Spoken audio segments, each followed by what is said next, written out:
Écoutez, monsieur, il y a 3 règles que vous devez suivre. Oui, et quelles sont ces règles? Ne l'exposez pas à la lumière.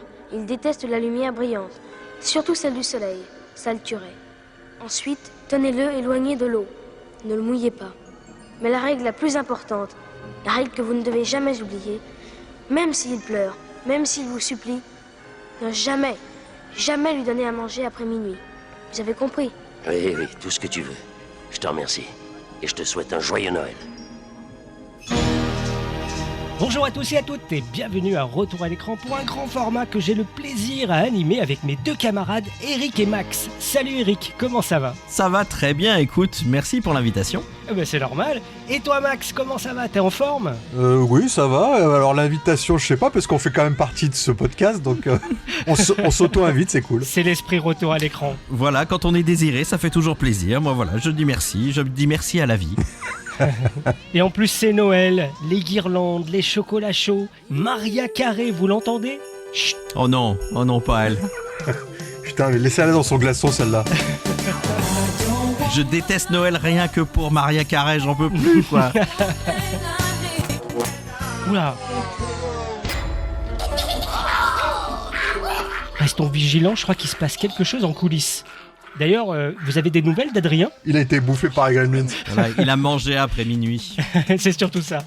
Alors vous l'avez compris, et c'était de toute façon marqué sur le titre de l'épisode sur la vignette, aujourd'hui nous consacrons un grand format à Gremlins, le film de Noël préféré de tous ceux qui détestent Noël. Car le film réalisé par Joe Dante, c'est à la fois une comédie, un film d'horreur, un conte moral et un film de monstres. Alors pour le dire rapidement, on va suivre Billy qui est un jeune homme qui reçoit pour Noël un étrange animal, un mogwai qui s'appelle Gizmo, avec 3 règles à respecter. Et quand ces 3 règles sont brisées, des petites créatures malicieuses se multiplient et transforment la ville de Kingston Falls en cauchemar. Donc c'est un film produit par Steven Spielberg qui sort aux États-Unis le 8 juin 1984, mais chez nous il sort bien à propos le 5 décembre de la même année, soit une semaine avant un autre mastodonte de la pop culture US, SOS Fantôme. Alors accrochez vos guirlandes, éteignez les lumières et gardez vos cadeaux high-tech loin de l'eau, car le Père Noël ne viendra pas, les gremlins ont saboté son traîneau.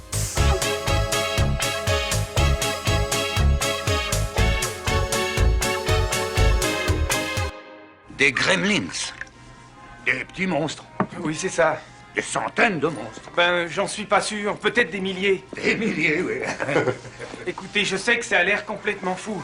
Je le sais. Mais dans quelques heures, cette ville sera transformée en zone sinistrée par une catastrophe épouvantable. Alors il faut prévenir tout le monde. Tu crois qu'il est sourd, Brent? Lui, non, mais vous, oui. Alors à la base, Gremlins, c'est un projet qui est porté par Chris Columbus.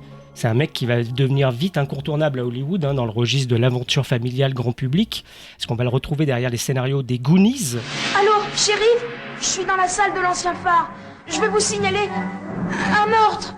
Comme votre dernière blague avec toutes ces petites créatures qui se multipliaient quand on leur jetait de l'eau dessus, c'est ça? Et de l'excellent Le Secret de la Pyramide, dont on a déjà consacré un grand format toujours disponible. Pas vrai, Max? Exactement. Les Goonies, Le Secret de la Pyramide et Gremlins sont donc 3 projets qu'il développe sous la tutelle de Steven Spielberg. Ça, on y reviendra par la suite. Mais Chris Columbus, c'est aussi le futur réalisateur de Nuit de folie avec Elisabeth Shue, Maman j'ai raté l'avion 1 et 2, dont Max a déjà consacré un express. Pas vrai, Max? Voilà. Et Madame Doubtfire avec Robin Williams, les 2 premiers Harry Potter et le premier Percy Jackson. Donc autant dire que le gars, il pèse dans l'environnement hollywoodien. Il a aussi fondé sa société de production 1492 Pictures. Il a produit des films pas toujours terribles, comme La course aux jouets avec Schwarzenegger. Les 2 adaptations des 4 Fantastiques par Tim Story. Oh, c'est pas possible. Après, il a aussi produit la trilogie de La nuit au musée avec Ben Stiller, qui est plutôt... Moi, je suis plutôt client. Les 2 premiers, ouais. Et aussi le film d'animation Scooby, qui est sympathique. Voilà. Oui, vite fait. Alors Chris Columbus, lui, il est né en 58 en Pennsylvanie, et en 81, il est encore personne à Hollywood. Il est tout juste diplômé de la fameuse Tisch School of the Art à New York, et il a écrit plusieurs scénarios dans son loft tout pourri, envahi de souris. D'ailleurs, parfois dans la nuit, il se réveille et il sent les rongeurs qui lui courent sur la main comme ça. Oh, Donc il a vraiment peur qu'elle lui grignote les doigts, donc ça le marque. Hein. au secours. Et c'est en les entendant gratter derrière les murs qu'il imagine des créatures tapies dans l'ombre qui arrivent à semer le chaos dans une maison de banlieue. C'est comme ça qu'il a l'idée originale du film. Et il se met à rédiger le scénario sans que personne soit attaché au projet dès le départ. Et au même moment, lui, Chris Columbus, il se balade beaucoup à Chinatown. Et il est obsédé par les petites boutiques qui vendent des objets étranges comme ça, là, qu'on retrouvera d'ailleurs au début du film. Et il imagine que c'est dans ce magasin qu'on trouverait un animal de compagnie bizarre. Et pour trouver le nom de ces créatures, Chris Columbus va consulter des dictionnaires, notamment un dictionnaire sino-américain, et il va chercher le mot diable. Et il va tomber sur le terme mogwai, qui est un dérivé du cantonais mogi, qui signifie démon, esprit malin ou monstre. Donc ça colle bien, quoi. Et le mot gremlins, lui, il vient de la tradition du folklore militaire britannique, apparu dans les années 1920-1930, au sein de la Royal Air Force. Et les pilotes, en fait, ils attribuaient les pannes mystérieuses des avions pendant les vols aux gremlins, quoi. Des créatures invisibles qui étaient censées saboter les machines, desserrer les boulons, provoquer des accidents, tout ça. Et l'écrivain Roald Dahl, qui lui-même est pilote de chasse, publie en 1943 le livre The Gremlins, qui introduit ces petits farceurs dans la culture populaire. Et c'est un livre qui a beaucoup de succès aux États-Unis et qui fait rentrer le mot gremlins dans l'imaginaire collectif, quoi. C'est Gremlins. Petit diable qui détraque la mécanique. Faut se méfier des étrangers, ils en mettent partout. C'est à cause de ces gremlins de merde que nos avions se faisaient descendre pendant la dernière. La dernière ? La dernière, la Deuxième Guerre mondiale. Chère vieille Deuxième Guerre mondiale. On en voit encore plein de gremlins. Ils en mettent dans les voitures, ils en mettent dans les télés, et même dans les stéréos, les écouteurs qui te collent sur les oreilles, ils en mettent dans les montres, ils font des tout petits gremlins. Monsieur sur les Futterman, montres. je ne crois pas que ce soit une bonne idée de conduire.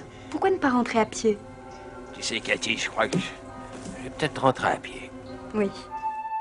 Enfin, le mot gizmo, lui, vient de l'argot américain. Ça signifie petit objet, gadget. Nous, on dirait un machin, un truc. C'est un peu ça, quoi. Et Joe Dante et Chris Columbus vont garder ce nom de gizmo parce qu'il y a un petit côté mignon et un peu technologique, comme un nom de jouet quelque part. En tout cas, le scénario, c'est une série B horrifique, beaucoup plus sombre que le film qu'on connaît aujourd'hui. Et à l'intérieur, il y a la peur du désordre, l'irruption du monstrueux dans le quotidien, tout ça. Une satire du confort américain, sur peut-être un élément sur lequel on reviendra peut-être dans le courant de l'émission. Et dans cette première version, les Gremlins tuent tout sur leur passage. La mère de Billy se fait décapiter, sa tête elle roule dans les escaliers. Le chien de Billy est dévoré. Gizmo se transforme en Stripe, c'est-à-dire qu'il n'y a pas de plusieurs personnages, c'est vraiment Gizmo qui se transforme en monstre en gros. Et même Billy déteste Gizmo dès le départ, il veut s'en débarrasser en cherchant à le décapiter comme ça. Et il y a une scène d'ailleurs aussi qui est assez nerveuse où il y a les Gremlins qui rentrent dans un McDonald's et ils bouffent toutes les personnes, mais ils laissent la nourriture sur les tables. Voilà, c'est pour dire, voilà, c'est vraiment des monstres pas sympas du tout. Comme Columbus dessine depuis qu'il est tout jeune, il fournit des croquis des Gremlins qu'il donne avec le scénario et il l'envoie un peu à toutes les prods. Mais en fait, la violence du scénario rebute vraiment les producteurs et il se fait refuser par toutes les sociétés de production que Columbus contacte, jusqu'à ce que le scénario atterrisse sur le bureau d'un certain Steven Spielberg. Non, ne le secoue pas. On va l'ouvrir maintenant, ça peut pas attendre Noël. C'est un petit chien, non? À ce moment-là, donc Spielberg, il est au sommet. Il vient d'enchaîner E.T., Les Aventuriers de l'Arche perdue, Poltergeist, et il vient tout juste de créer sa société de production Amblin Entertainment, dont le but est de produire des films populaires, familiaux, avec une touche de magie, d'imaginaire, voire d'irrévérence. Spielberg repère immédiatement le potentiel de Gremlins. Il comprend que derrière l'horreur pure, il y a une vraie idée. Ce mélange entre le conte de Noël et le chaos monstrueux. Il décide donc de produire le film via Amblin, et c'est à ce moment-là que le projet change de direction. Ouais. Grâce à lui, Gremlins passe du statut de petit film d'horreur sanglant à celui de divertissement tout public, mais subversif.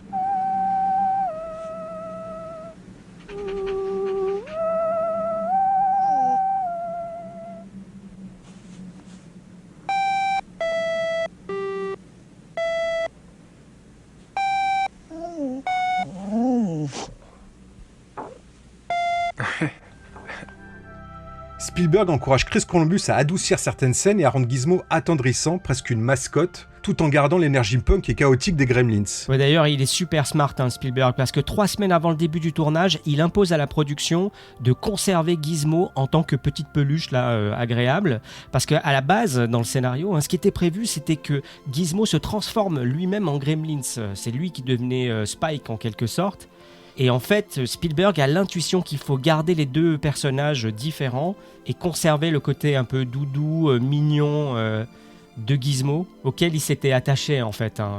Il est malin ce Spielberg. Bah oui, carrément. En gros, il garde la noirceur, mais il la cache sous le papier cadeau du blockbuster familial. C'est exactement ce qui fera d'ailleurs la marque d'Amblin dans les années suivantes. Des films accessibles, drôles, émouvants, mais qui parlent aussi de peur, de perte, de violence et d'un certain désenchantement de l'Amérique des années 80. Et l'arrivée de Spielberg va avoir un autre effet. Elle donne au film les moyens de ses ambitions. Budget plus solide, effets spéciaux innovants et surtout une visibilité énorme grâce à son nom. Gremlins devient un projet Amblin, donc un film attendu, calibré pour séduire le grand public sans renoncer à sa folie d'origine. Et justement, pour donner vie à cette vision un peu folle, Spielberg va aller chercher un réalisateur capable de jongler entre l'humour, l'horreur et la satire, et c'est là qu'entre en scène un certain Joe Dante. Oui, effectivement, Joe Dante, il prend les commandes de Gremlins grâce à Steven Spielberg. C'est vraiment Spielberg qui l'appuie. Mais ce qu'il faut se dire, c'est que c'était loin d'être gagné, en fait, en réalité. Pourquoi ? Parce que, à l'époque, Joe Dante, c'est un réalisateur de série B et plutôt débutant. Il se fait connaître avec Piranha. Piranha, c'est produit par la New World de Roger Corman. C'est quand même du low cost. C'est un décalque des Dents de la Mer. Mais c'est un film très efficace et généreux, pour un budget quand même 12 fois inférieur au film de Spielberg, et ça va remonter aux oreilles de ce dernier. Piranha. They're here. They're hungry. They'll eat you alive. Who can stop them? Donc Spielberg voit Piranha et il est tellement impressionné par le travail de Joe Dante qu'il va même jusqu'à interrompre une tentative de procès pour plagiat lancée par la Universal. Donc ça va être la première rencontre entre les 2 hommes. Ouais. Et je me permets d'ailleurs de dire que vous avez aussi abordé les débuts de Joe Dante dans un épisode sur l'aventure intérieure. Donc, tout à fait. J'en dis pas plus sur ce point-là et j'invite nos auditeurs à écouter à la suite votre ancien grand format sur l'aventure intérieure. Je suis le lieutenant Doug Pendleton. J'ai été miniaturisé.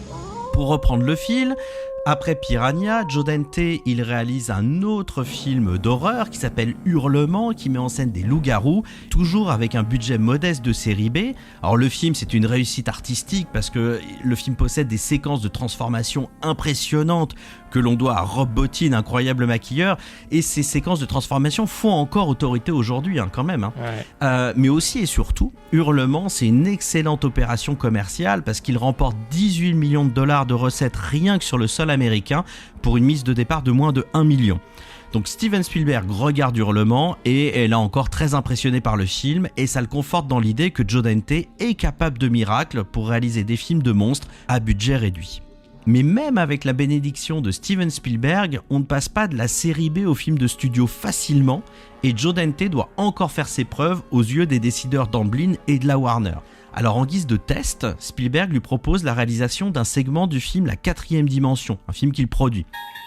Donc c'est un film hommage à la célèbre série de Rod Serling avec 4 sketchs réalisés par Spielberg lui-même, John Landis qui est alors au top de sa popularité, ça va plus durer très longtemps après ce film. Malheureusement pour lui, ouais. Et George Miller qui sort de Mad Max 2.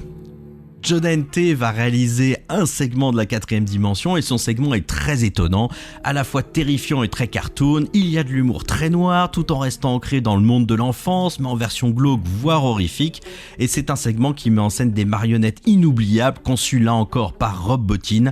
Bref, c'est un galop d'essai parfaitement calibré pour le projet Gremlins. Après cette expérience, Spielberg peut enfin imposer Joe Dante à la réalisation du film, et à sa grande surprise d'ailleurs, car Joe Dante raconte en interview que le jour où il a reçu le scénario de Gremlins dans sa boîte aux lettres avec l'offre de le réaliser, il a tout de suite pensé que Spielberg lui avait envoyé le courrier par erreur tellement il se pensait pas au niveau en fait. Et devine qui a bien failli aller s'inscrire au bureau de chômage aujourd'hui ? Je ne vois pas. C'est toi. Mais Monsieur Corben y a réfléchi à 2 fois. Il devient très sentimental pendant les fêtes de Noël. Oh, c'est pas vrai. Si. Avec moi, tu étais viré tout de suite. Eh bien, bon Noël à toi aussi. Donc ce qu'il faut préciser aussi, c'est qu'il n'y a pas que Joe Dante qui débarque sur Gremlins, mais aussi certains de ses collaborateurs qui lui sont fidèles depuis Hurlement. Il y a notamment le producteur Michael Finnell et le directeur de la photographie John Hora. Ils sont déjà connus des studios et ils vont le protéger durant la production. Et quant au maquilleur Rob Bottin, quand même fidèle de Joe Dante depuis Piranha, il est contacté pour signer les créatures bien évidemment, mais il décline car il ne souhaite pas repartir aussi vite sur un gros film à effet après l'expérience de The Thing de John Carpenter. L'un des sommets de sa carrière quand même, mais c'est une expérience qui l'a littéralement épuisé, quoi. Donc il se sent pas en capacité de reprendre.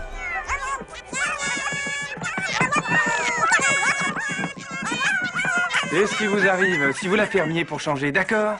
Vous avez déjà mangé?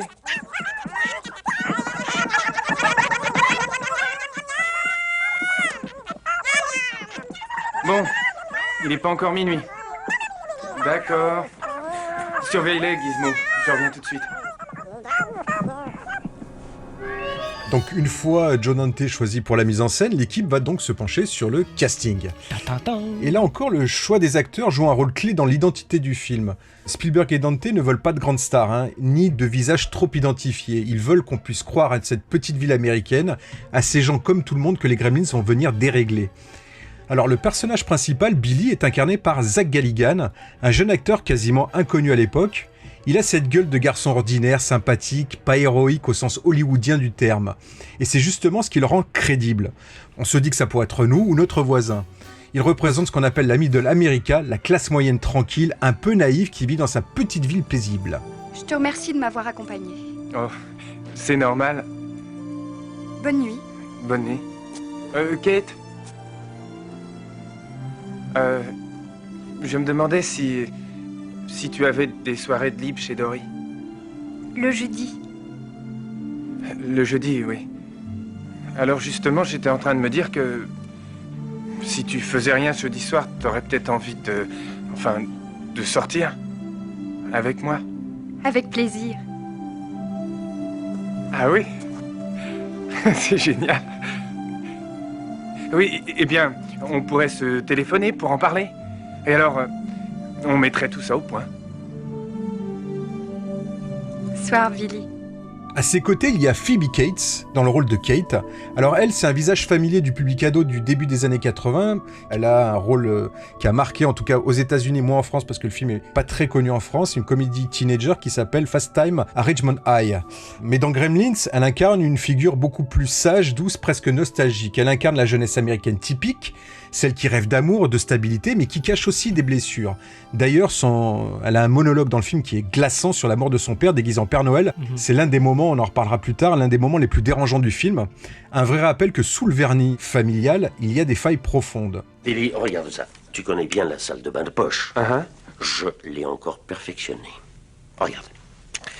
Bon, disons que tu as énormément de retard pour une réunion importante. Tu es en route et alors tout d'un coup tu t'aperçois que tu as oublié de te raser. Qu'est-ce que tu vas faire? Dans des circonstances ordinaires, ça poserait un réel problème. Mais là non, puisque tu as la salle de bain de poche. D'accord? Regarde ça. Voilà. Qu'est-ce que t'en dis? Ah oui, je trouve ça génial. Et à quoi sert le bouton? N'appuie pas dessus, Je suis désolé. Non, ça fait rien. Non, vraiment, je suis désolé. Non, c'est pas de ta faute. Je travaille dessus, j'ai pas encore fini. Il y a aussi dans ce film l'acteur Hoyt Axton qui joue le père de Billy. Lui, c'est le prototype du papa américain bricoleur, un peu maladroit, mais plein de bonne volonté. C'est aussi un visage du Midwest, de cette Amérique optimiste, inventive, qui croit que tout problème se résout avec un gadget. Son personnage, d'ailleurs, c'est un peu la métaphore du film. Il fabrique des machines censées simplifier la vie, mais qui finissent toujours par dysfonctionner, un peu comme la société américaine elle-même, débordée par ses propres inventions. Sont également présents au casting, il y a Frances Lee McCain qui joue la mère de Billy, que l'on a vu notamment dans Footloose, dans lequel elle avait un autre rôle de mère, celle de Kevin Bacon. Il y a aussi Dick Miller qui joue Monsieur Futterman, un habitué des films de John Dante. On en a parlé beaucoup d'ailleurs dans l'épisode sur l'aventure intérieure. Saloperie de bagnole étrangère. On retrouve aussi Judge Reynolds que l'on reverra quelques mois plus tard dans le rôle de Billy Rosewood dans Le flic de Beverly Hills. Dont tu as fait un express aussi. Très récemment, décidément. On va tout couvrir à force. Hein. Exactement. Et on retrouve aussi Corey Feldman, l'un des enfants stars du Hollywood des années 80. On en a aussi beaucoup parlé, notamment dans le vidéoclub où Adrien revient sur plein pot. Un jeune acteur que l'on a vu notamment dans le 4e épisode de Vendredi 13 et dans Génération perdue. Non mais, tu trouves pas que c'est incroyable ? C'est génial. Je suis sérieux, c'est génial. Alors ce casting, il donne au film son ancrage réaliste. Il représente une Amérique banale, rassurante, presque publicitaire. Et c'est précisément cette normalité que les Gremlins vont venir dynamiter. C'est le choc entre la tranquillité d'une petite ville de carte postale et le chaos absolu de ces petites créatures. Et juste une dernière chose, il y aura 2 caméos dans ce film. Un de Steven Spielberg. Absolument. Je vous laisserai chercher parce que sinon c'est trop facile. Et un autre de Jerry Goldsmith, le compositeur de la BO du film, dont on reparlera plus tard. Et là aussi, je vous laisse chercher. Voilà, merci. C'est plus dur pour Jerry Goldsmith parce que en général, on sait pas trop à quoi il ressemble, sauf si on est, on aime bien, on est cinéphile ou on aime bien aussi les BO de films. C'est ça le défi. Ouais, c'est ça.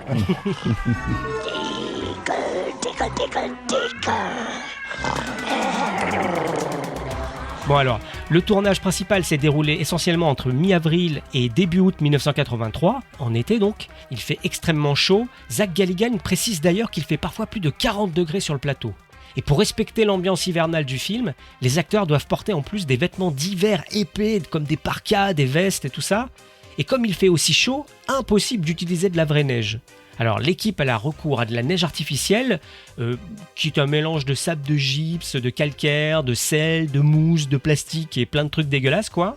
Et quand on a vu Gremlins, on ne peut pas oublier Kingston Falls, cette petite ville figée dans son décor de carte postale.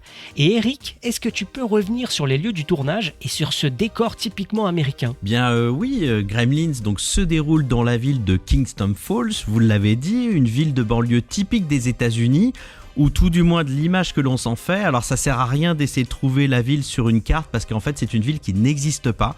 C'est un décor de cinéma. Oh non. Et bah si, c'est du cinéma tout ça, c'est nul. Mais en fait il y a un truc qui est particulier quand même avec cette fausse ville, avec ce décor, c'est qu'en fait il nous paraît quand même malgré tout familier. Et s'il nous paraît familier, c'est peut-être parce qu'on l'a déjà vu dans d'autres films sans même s'en être rendu compte en fait. Donc ces plateaux de tournage, ça a été tourné en grande partie sur le Courthouse Square de Universal Studios à Hollywood et c'est un décor extérieur construit dans les années 40 et qui représente une ville typiquement américaine avec une place centrale, une horloge qui surplombe la mairie, une rue principale en cercle, des façades de commerce et de maisons de banlieue et c'était fait pour être réutilisé. Ça me rappelle un truc. Donc, alors, en fait, ce qu'il faut savoir, c'est que même avant Gremlins, c'était l'un des décors les plus réutilisés du monde. Alors, pas toujours entièrement, c'était parfois des petits bouts qui étaient vus ou qui étaient cadrés, mais on a vu par exemple ce décor dans Le Météore de la nuit de Jack Arnold en 53, ou alors dans Du silence et des ombres de Robert Mulligan en 62. Entre autres, bien évidemment, il y a une foule de films qui ont été tournés ou qui ont exploité un angle de ce décor. Alors, pour les besoins de Gremlins, le décor a été pleinement utilisé cette fois et complètement transformé par Joe Dante, le chef décorateur James Spencer. Alors le but était d'évoquer les fêtes de Noël, donc c'est neige artificielle, guirlandes lumineuses, ce qui fait que le décor a été quand même franchement customisé pour Gremlins. Alors, après Gremlins, le décor a continué à être utilisé dans d'autres films, dont un film qui l'a utilisé cette fois tel quel, mais tellement frontalement qu'on peut trouver des correspondances assez facilement. Et ce film, c'est... Retour vers le futur. Bravo, bonne réponse, mais comment vous avez fait les gars? Donc effectivement, Retour vers le futur de Robert Zemeckis, on reconnaît absolument tout, et puis alors l'horloge prend une place dans le film et dans le scénario, là c'est vraiment absolument immanquable. Donc en résumé, en fait cette image de la banlieue américaine si douce et familière de Gremlins et de Retour vers le futur, parce que c'est la même, en fait ça s'explique finalement de manière assez pragmatique par une réutilisation d'éléments de construction, quoi, tout simplement. Oui, d'ailleurs Joe Dante a milité pour tourner en studio, parce que ça permet de tout styliser et de quelque part amplifier le côté conte de Noël du film.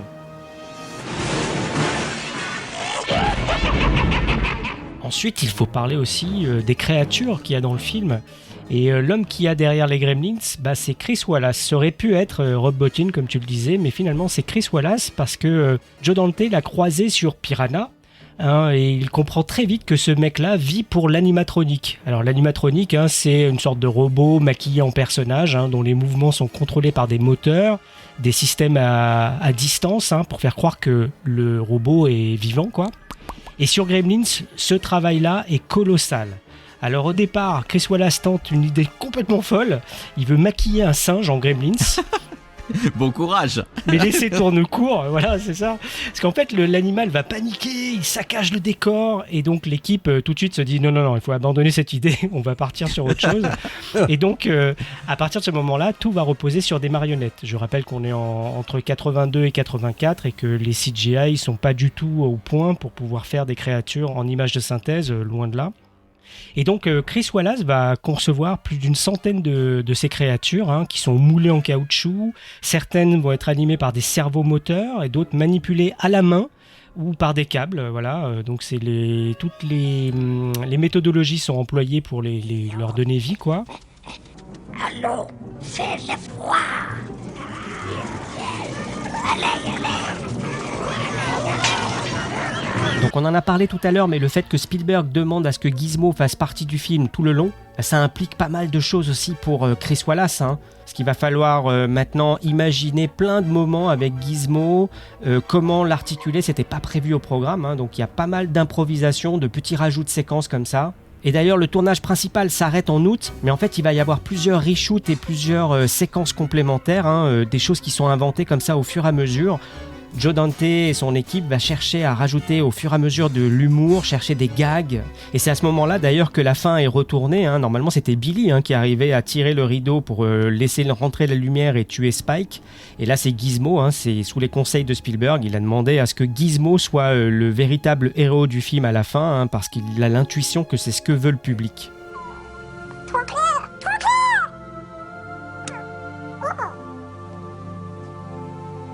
Viens, assis-toi là. Et ne tombe pas cette fois, d'accord?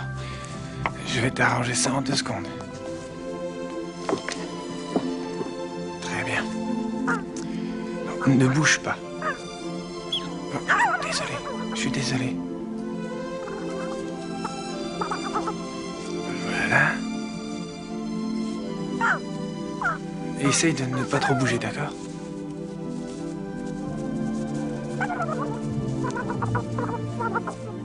Et d'ailleurs, Joe Dante insiste pour que les Mogwai, notamment Gizmo, restent minuscules afin de préserver son côté attendrissant.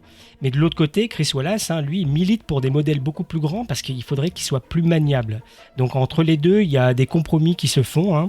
Et donc, il va travailler en essayant de réduire le maximum la taille des marionnettes. Et puis pour les visages, il va y avoir par exemple des visages différents faits pour les personnages. Donc il y aura par exemple une dizaine de visages pour Gizmo. Et justement, pour les gros plans sur le visage de Gizmo, l'équipe de Chris Wallace va construire une version agrandie de la marionnette. Donc c'est une version qui fait à peu près 1m20 comme ça, et qui permet des expressions beaucoup plus subtiles, beaucoup plus fines que celles du petit modèle standard. Et donc cette version géante, elle est utilisée dans les scènes où Gizmo va regarder la télévision, quand il sourit à Billy ou quand il pleure.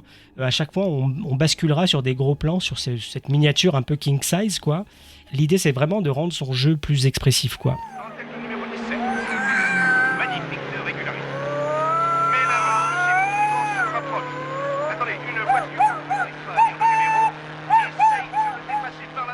Et donc on va avoir 4 opérateurs qui vont se partager l'animation. Il y en a un qui contrôle les yeux, un autre la bouche, un troisième les oreilles. Il y a le dernier qui pilote la tête et les micro-mouvements du visage, quoi. Et donc l'intérieur de la marionnette est truffé de servomoteurs miniaturisés qui actionnent ces zones avec une précision complètement inédite pour l'époque.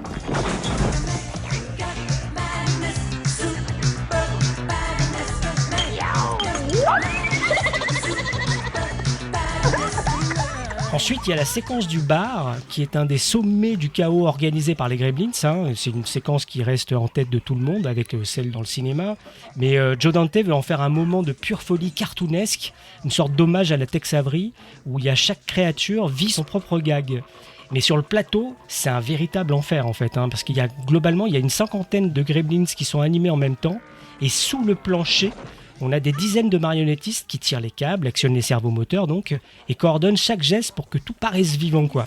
Et bien sûr, le tournage se fait sans son parce qu'en fait, ça fait tellement de bruit mécaniquement qu'en gros, il n'y a aucune scène qui est exploitable avec le son direct, quoi. Phoebe Cates, la seule actrice humaine au milieu de tout ce cirque, elle doit se déplacer à l'aveugle parmi les trappes qu'il y a pour conduire sous le plateau et aussi les fils, donc des fois elle doit enjamber tout ça en manquant de tomber et parfois elle est même surprise par une marionnette qui s'agitait sans prévenir, donc apparemment c'est assez cocasse. Et entre les prises, l'équipe va mettre des heures à repositionner les créatures pour réparer les mécanismes brûlés par la chaleur des projecteurs. Et donc les pannes sont constantes, quoi. Donc les marionnettes sont si fragiles qu'un Puppet Hospital fonctionne jour et nuit, donc H24 réellement. Et les équipes se relayent pour ressouder les câbles, remplacer le latex, recalibrer les servomoteurs, etc. Mais à l'écran, la démesure devient une orgie visuelle. On y croise un gremlins ivre, un joueur de poker, un gremlins travesti, un tireur fou. C'est vraiment... c'est fabuleux, quoi. Hey ho, hey ho, hey ho, hey ho, hey ho, hey ho.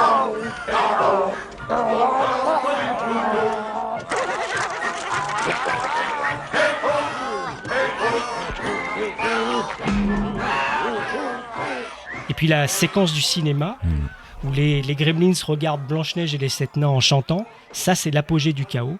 Et donc on a une lumière du projecteur de cinéma qui rétroéclaire la scène, avec des clignotements, des variations d'intensité, et ça rend le tournage très compliqué, quoi. Chaque plan va nécessiter des jours de préparation, et le décor, qui est construit dans les studios de la Warner à Burbank, regroupe plus de 60 marionnettes animées en même temps. En revanche, l'explosion du cinéma, elle est tournée en miniature, en fait. Ça se voit un peu, d'ailleurs. Ça se voit un peu, ouais. Il y a plein d'effets qui, maintenant, se voient beaucoup plus et tout ça, mais ça lui donne une petite patine, je trouve. Il y a un côté patiné par le temps, charmant. Très 50s. Ouais, de toute façon, il y a beaucoup de références aux 50s. Et justement, le final de Gremlins renoue avec le cinéma d'horreur et précisément gothique.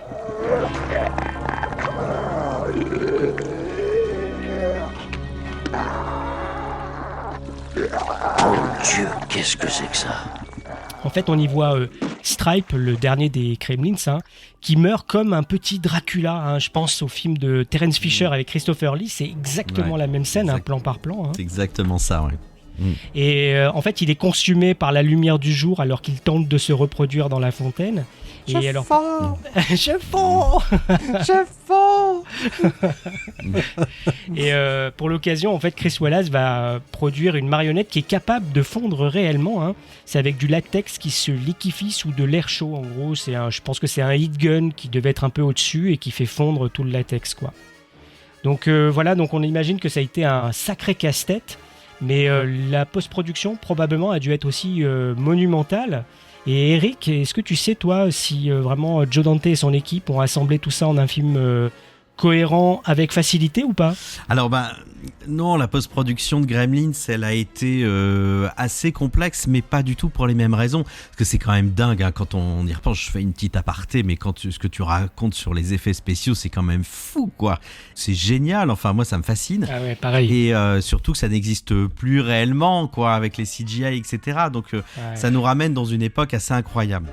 Alors, la post-production, le défi, les tailles, il est beaucoup plus mental, comme ça arrive assez souvent, parce que maintenant, il faut écrire un film, quoi. Et donc, par le biais on va parler du montage dans un premier temps. Alors, le montage, déjà, il a duré très longtemps. Il a duré près d'1 an avec la monteuse Tina Hirsch. Et c'est un temps qui est inhabituellement long pour ce type de film. Alors, la structure, elle est pas véritablement classique, mais le film est construit en 2 rythmes très francs. C'est une première partie qui installe le récit de manière calme et posée, et puis après il y a une deuxième partie très chaotique et rythmé, qui laisse place au chaos, et c'est volontairement la même structure de montage narratif que dans Les Dents de la Mer. Hein. Donc on voit aussi l'affiliation avec le cinéma de Spielberg dans la structure du montage.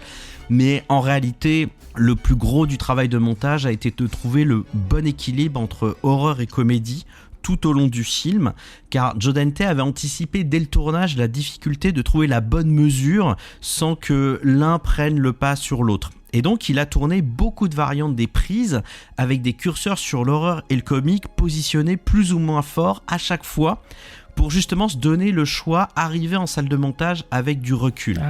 Donc, par exemple, il y a une scène, je spoil légèrement sur l'issue d'un des personnages, désolé si vous l'avez pas vu, mais ça, le film date de 84, donc il y a quand même un moment.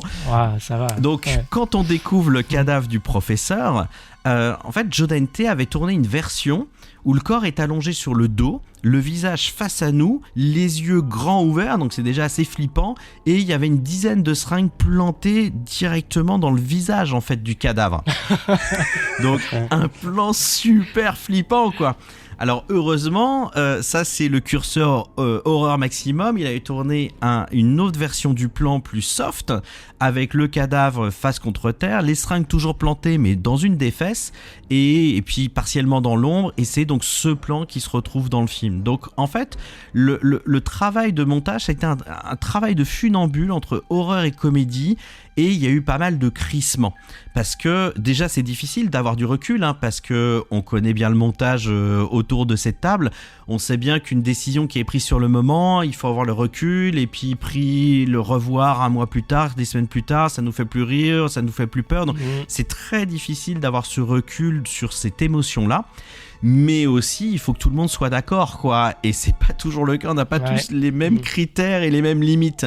Et le conflit le plus connu, c'est le bras de fer entre Joe Dante et le studio à propos d'une scène, et tu en as parlé Max, c'est la scène où Kate raconte la mort de son père déguisé en Père Noël. C'était une scène qui était jugée mais absolument horrible pour le studio, et Joe Dante s'est battu bec et ongle, parce que pour lui, il disait que c'était vraiment, cette scène-là, ça cristallisait vraiment le ton du film, quoi. C'était la promesse du film était dans cette scène. Donc il s'est battu, et là pour le coup cette scène est restée dans le film. Oui, d'ailleurs Spielberg a mis tout son poids pour aider son copain réalisateur à maintenir cette réplique. Réplique d'ailleurs qui était prévue pour un autre personnage, le personnage de Dory, le propriétaire du bar. Et en fait Joe Dante a confié ce monologue à Phoebe Cates parce qu'il aimait vraiment la comédienne et il voulait étoffer son personnage.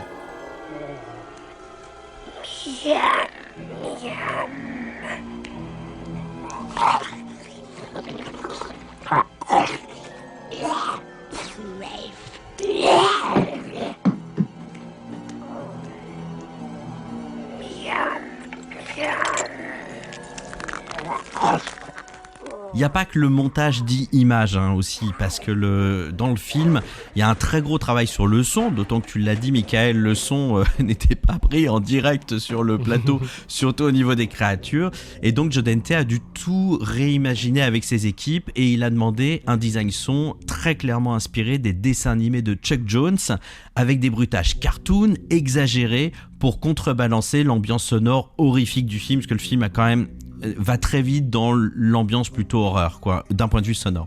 En résulte une bande son totalement hybride dont peu de films peuvent se vanter, même encore aujourd'hui. Donc c'est bien évidemment au niveau des voix des Gremlins que l'équipe son s'est bien lâchée, parce que dans le film les Gremlins ils sont super vivants, donc très bruyants. Ils crient, ils rigolent, ils imitent le langage humain. Et donc ces voix sont un mix entre des sons d'animaux bidouillés et des enregistrements de voix d'acteurs bruitistes.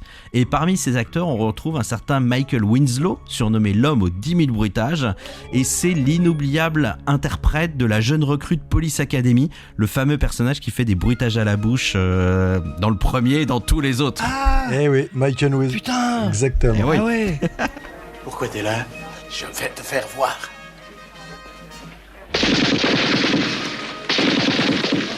Arrête-moi ça, bordel, mais t'es malade! Non, pas vous, monsieur, non. C'est terrible, vraiment. Comment tu t'appelles? Jones. Larvel Jones. J'aimerais bien vous l'imiter, mais je vais être ridicule. Voilà, donc bref. Donc là aussi, le mixage final n'a pas été simple pour bien doser l'équilibre du film, qui soit pas trop oppressant, ni trop cartoon non plus. Il y a même Steven Spielberg qui a supervisé lui-même quelques sessions, car il était très inquiet que le film reste, je cite, tolérable pour des enfants. Donc le mixage a été encore une fois long. On parle de 6 semaines de travail, ce qui était quand même un luxe pour l'époque, quoi. Tout ça pour un Gizmo. Gizmo, pas beau. Oh, il y a des gens qui ont des boulots géniaux quand même, hein, franchement. Hein. Non, tu la refais, s'il te plaît. Ouais, plus comme ça, plus d'émotion dans ton... Plus comme ça. Plus d'émotion. Donne-toi plus.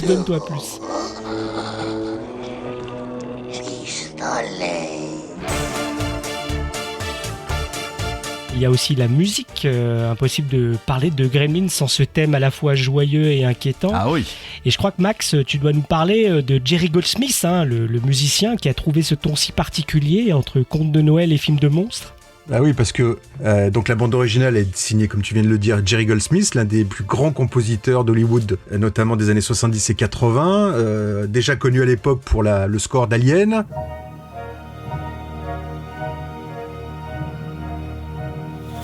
Star Trek, le film.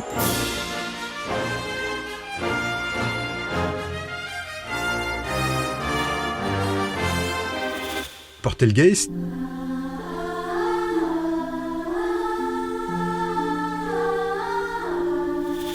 Ou encore La Malédiction.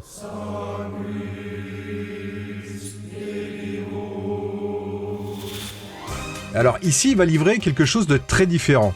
Au début des années 80, Goldsmith expérimente avec les synthétiseurs. Et Gremlins tombe en plein dans cette période. Il va mêler les orchestrations traditionnelles à des sons électroniques étranges, presque enfantins, pour créer un univers sonore complètement hybride à l'image du film lui-même. Le thème principal, celui de Gremlins, c'est une espèce de valse électronique dissonante, à la fois drôle, inquiétante et complètement décalée. On dirait une fête foraine qui tourne à la panique. Et c'est tout le génie de Goldsmith. Il compose une musique qui ne choisit jamais entre comédie et horreur, entre ironie et mystère.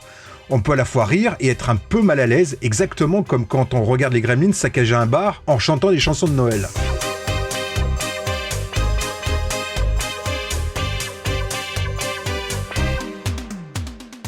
Goldsmith joue constamment sur le contraste. Pour les scènes avec Gizmo, on a des petites mélodies tendres, presque naïves, très amblines, qui rappellent les thèmes d'E.T. de John Williams.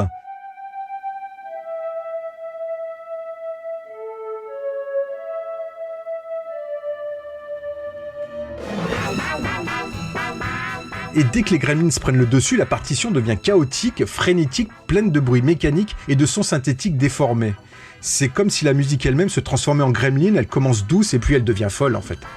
Ce mélange tonal, il est fondamental parce qu'il épouse exactement la double nature du film, un conte de Noël féerique et une comédie horrifique déjantée.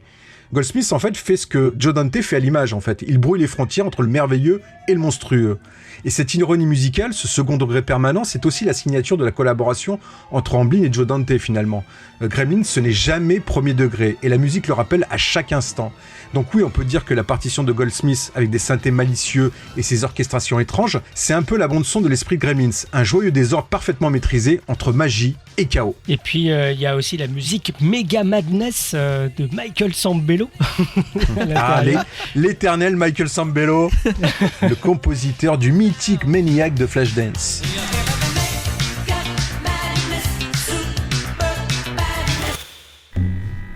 Donc le film est terminé et il est donc projeté à la Warner. Et la Warner n'aime pas du tout le film, à part Mark Rosenberg, qui est l'un des plus jeunes présidents producteurs d'un grand studio. Et donc dans ces cas-là, il doit y avoir un peu de remontage. Mais c'est encore une fois Steven Spielberg qui va interférer et qui va dire au studio « Accordons quand même à Joe Dante une projection test auprès d'un certain public ». Et heureusement, cette projection test est un carton. Et Joe Dante lui-même est étonné parce que la production et le montage ont été un peu chaotiques et il sait même pas si le film vaut le coup, quoi. Comment vous avez dit que ça s'appelait ? Un état de crise à quoi ? De chrysalide. Un état de chrysalide. Comme pour un papillon ? Tout à fait. En fait, c'est une sorte de cocon à l'intérieur duquel il subit des changements, beaucoup de changements. Comme ma mère. Oh, c'est différent. Là, c'est ce qu'on appelle une métamorphose. Un changement de forme et d'apparence. Le film sort, donc, comme je l'ai dit tout à l'heure, le 8 juin 1984, le même jour que Ghostbusters.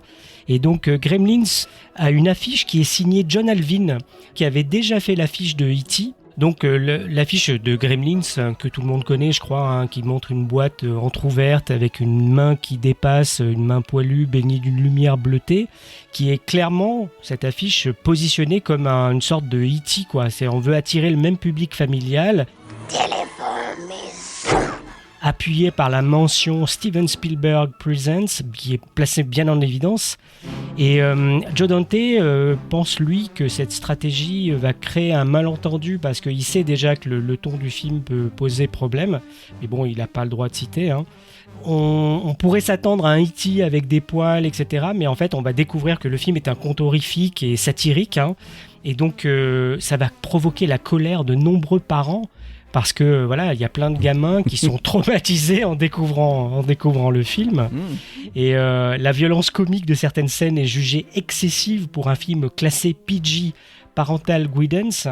Et donc le scandale autour de Gremlins et celui d'Indiana Jones et le Temple Maudit, qui est sorti la même année, sous la même classification PG, va conduire directement à la création d'une nouvelle catégorie de censure. Alerté par les plaintes du public, Steven Spielberg va contacter Jack Valenti, qui est un président de la MPAA, c'est le comité de censure américaine, pour lui suggérer une classification intermédiaire. Et donc le 1er juillet 1984, la MPAA officialise cette nouvelle mention destinée aux films déconseillés aux moins de 13 ans, PG-13. Et donc le premier film qui va l'obtenir sera Red Dawn, l'Aube rouge de John Milius, qui sort le 10 août 1984. Ils ont déporté plein de monde. À l'aube, nous n'étions que des enfants. Le soir, nous connaissions le prix de la liberté. L'aube rouge. L'accueil critique de Gremlins, lui, est partagé. On a le critique Leonard Maltin qui parle d'un méfait dégoûtant dans le Los Angeles Times daté du 16 juin 1984, alors que d'autres saluent l'inventivité du mélange d'humour noir et d'horreur. Mais malgré la polémique et les critiques plus ou moins mitigées, le succès, lui, est colossal. 148 millions de dollars au box-office mondial pour un budget de 11 millions de dollars, c'est une estimation. Et donc le film va se classer 4e de l'année au box-office américain, derrière Ghostbusters. Ray, la prochaine fois qu'on te demande si tu es un dieu, tu réponds oui. Indiana Jones 2 et Le flic de Beverly Hills.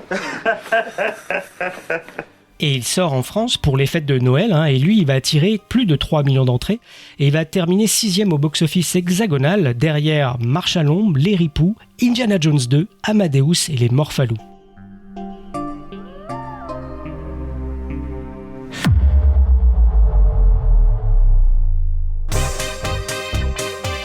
Alors vous, comment vous avez découvert les Gremlins en fait ? Comment ça s'est passé pour vous ? Et moi, les Gremlins, je l'ai vu au cinéma à sa sortie, donc je dois avoir 9 ans, peut-être un petit peu moins, et c'est marrant. Moi, j'ai adoré le film. Je me souviens très bien en fait de mes sensations d'enfant quand je l'ai découvert, parce que déjà, j'étais intéressé par ces films-là, un petit peu d'horreur, sans trop vraiment le savoir. Mais je me souviens, la mise en place du film, l'histoire très bien, mais surtout d'être devenu red dingue de rire en fait avec les séquences de chaos comme le bar, le cinéma, mais je n'en pouvais plus. Mais je me souviens aussi avoir été terrifié sur la toute dernière partie du film.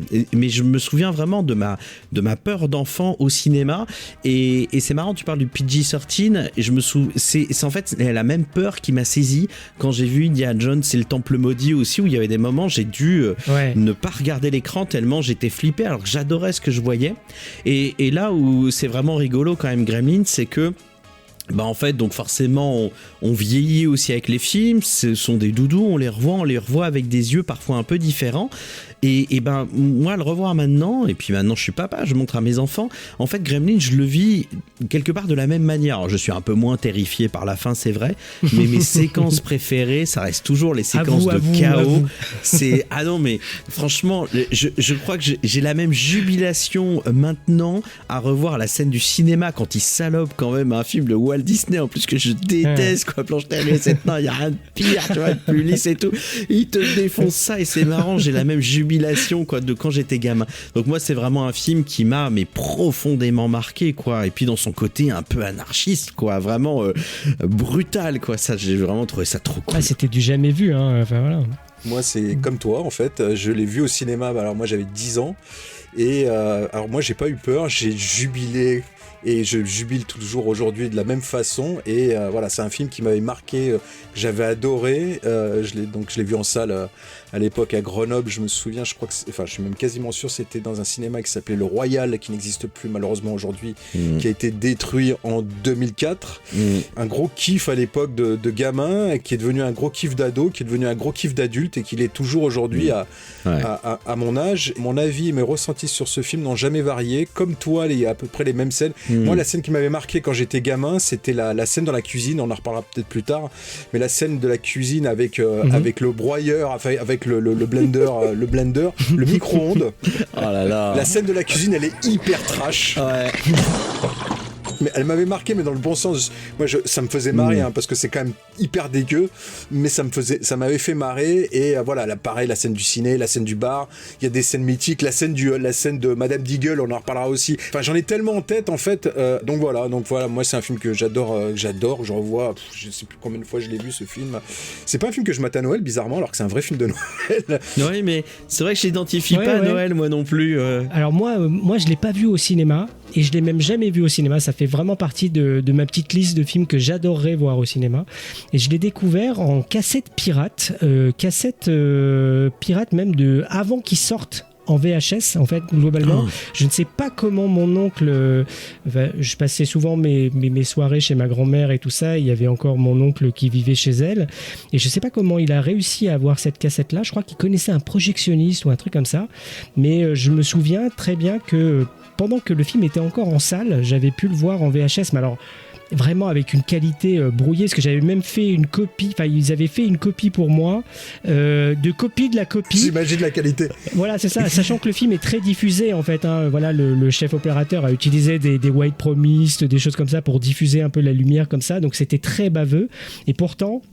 malgré tout, j'ai kiffé le film. Alors moi j'étais déjà ultra fan de films d'horreur, j'avais déjà 10 ans passés, mais j'étais vraiment fan hardcore de cinéma d'horreur, donc celui-là m'a pas plus choqué qu'un autre, bien au contraire, mais par contre j'ai adoré, je suis tombé amoureux du film quoi. Dès l'intro, la musique, la première chanson qui apparaît, tous les clins d'œil, les clins d'œil aussi au film type l'Invasion Body Snatcher en fait qu'on voit dans les téléviseurs et tout ça. Je me suis dit mais qu'est-ce que c'est que ce film, j'ai déjà vu cet extrait là dans un temps X et tout ça, mais je sais pas ce que c'est le film.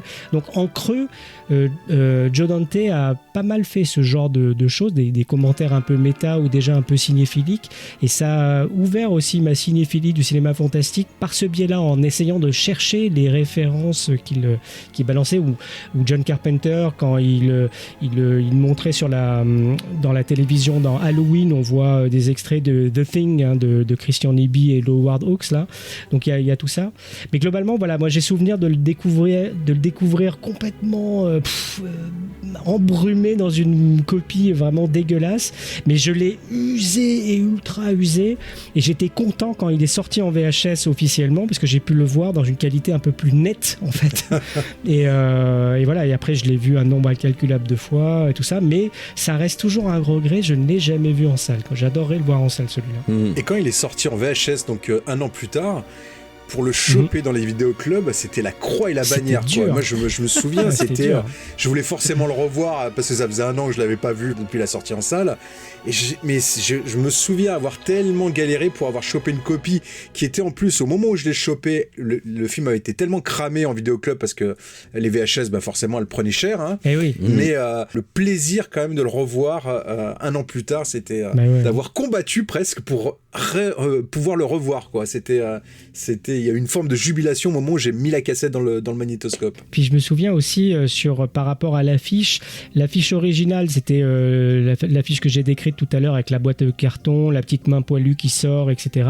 Mais en fait pour la VHS, c'était une affiche qui était elle-même parasité par un Gremlins qui avait barré l'affiche avec du rouge, avec un rouge à lèvres ou je sais pas quoi, et qui avait écrit nous revenons. Donc c'était super aussi en termes de campagne marketing VHS, c'était sympa.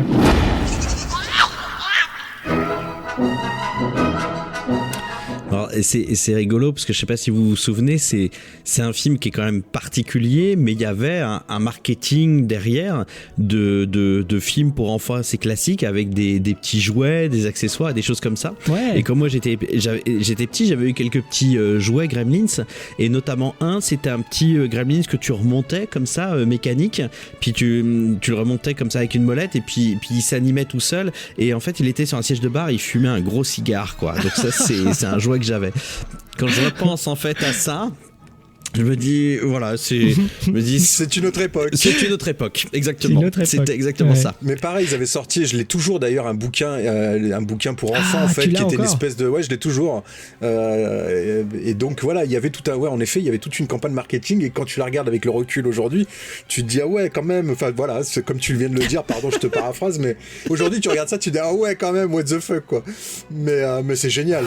Are you hungry? Hungry as a gremlin? Here's gremlin cereal. Gremlins, bite after bite. What a tasty way to satisfy a gremlin appetite. Gremlin, yum yum.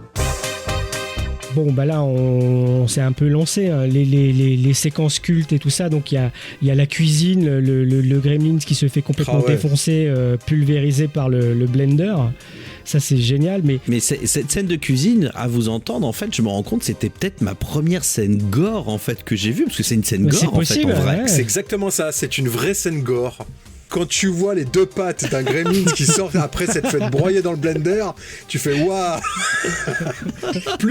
Et 2 secondes après, t'as un Gremlins qui explose dans le micro-ondes. Et tu vois bien qui explose, tu le vois bien exploser c'est dégueulasse, quoi. On est vraiment dans une scène de film d'horreur pur, quoi. Et mais avec ce ton, on en a parlé déjà et on en reparlera, mais ce double ton en fait, aussi film d'horreur et comédie familiale, quoi. Ouais, ça joue là-dessus, hein. Il y a des ombres, à des moments on voit les ombres des Gremlins, on les voit à peine, on les entend, ils sont suggérés. Il y a vraiment en plus ça pose patiemment les bases pour qu'on découvre au fur et à mesure les monstres et tout ça. C'est vraiment super bien amené, et ça met une petite pression parce qu'il y a beaucoup de hors-champ en fait, malgré tout. Il y a un travail comme ça de montée de suspense qui est chouette.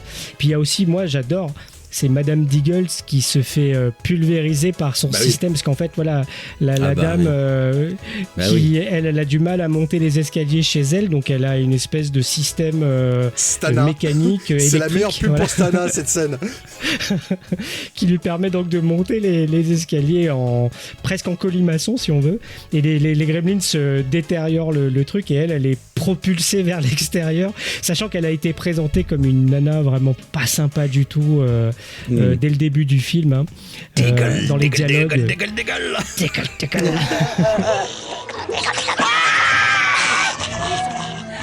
Ah, ils sont venus pour moi. Ils sont venus.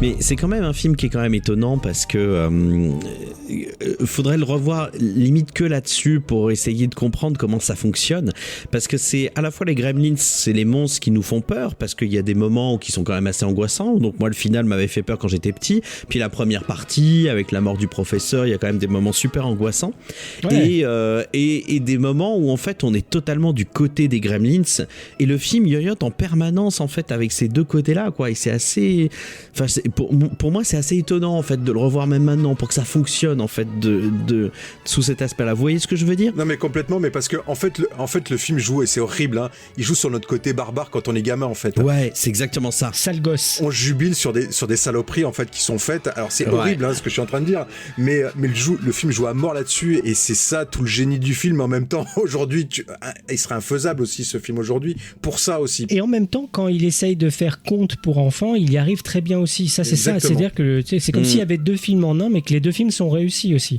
Parce que la dimension conte de toute la première partie, la présentation de Billy, de son chien, de Madame Diggles, la petite amie qui va bien, etc. Le côté Americana, American Way of Life, tout beau, tout propre, etc. Tout ça est très bien conduit à la Frank Capra et tout ça c'est très bien conduit. Et je trouve que justement, une des scènes moi que j'adore aussi et que j'adorais même avant de connaître la polémique qu'il y avait eu dessus, c'est vraiment le monologue que la petite amie fait sur le père qui s'est coincé dans la cheminée, qui est mort, etc. Parce qu'en fait, elle dit quelque chose d'assez intéressant qui moi m'avait frappé gamin, quoi. C'est ma première expérimentation parce que moi j'adorais l'esprit de Noël comme beaucoup de gamins en fait, mais pour les cadeaux, pour tout ça, mais en fait elle explique que voilà, pour certains le Noël c'est pas super fun en fait, il y a un truc pas très bien, et ça m'avait permis d'ailleurs de discuter avec ma mère à ce moment-là, qui m'a dit tu sais, il y a des gens qui sont seuls à ce moment-là et qui éprouvent d'autant plus de solitude, ce qu'elle dit aussi Kit Kat dans le film, et ça c'est vachement fort. Et je comprends pourquoi il s'est battu pour garder ce monologue-là, parce que je trouve qu'il est vraiment hyper important, même s'il y a une sorte d'ironie de la part de Joe Dante. Je trouve que même au premier degré, je la trouve super, moi, cette scène. J'en parlais un peu tout à l'heure, mais Gremlins, c'est un peu le premier film qui craquait un peu le vernis autour de ces fêtes de Noël, en fait, qui les démystifie en quelque sorte. C'est un peu le premier film qui ose dire que ces fêtes, tout le monde les vit pas de la même façon et les vit pas de manière ultra positive, avec des étoiles plein les yeux, quoi. La pire chose qui me soit jamais arrivée, c'était à Noël. Oh mon Dieu, c'était si horrible. Ça se passait le soir de Noël. J'avais 9 ans. Maman et moi, on mettait les guirlandes. On attendait que papa revienne de son travail. Les heures passaient. Papa n'était pas rentré. Maman a appelé son bureau, pas de réponse. Noël est venu, Noël est reparti, et toujours pas de nouvelles. Alors la police a commencé les recherches. 4 ou 5 jours ont passé. Ma mère et moi, on mangeait plus, on dormait plus. On était à bout de nerfs. Dehors, il neigeait. Il faisait froid dans la maison, alors j'ai voulu faire du feu dans la cheminée, et c'est là que j'ai remarqué l'odeur. Les pompiers sont passés par le haut de la cheminée. Et maman et moi, on pensait les voir ramener un chat ou un oiseau mort. Au lieu de ça, ils ont ramené mon père.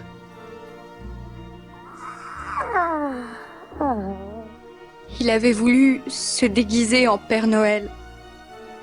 Il était monté sur le toit pour passer par la cheminée le soir de Noël. Il avait les bras encombrés de cadeaux. Il voulait nous faire une surprise. Il a glissé et s'est brisé la nuque. Il est mort sur le coup.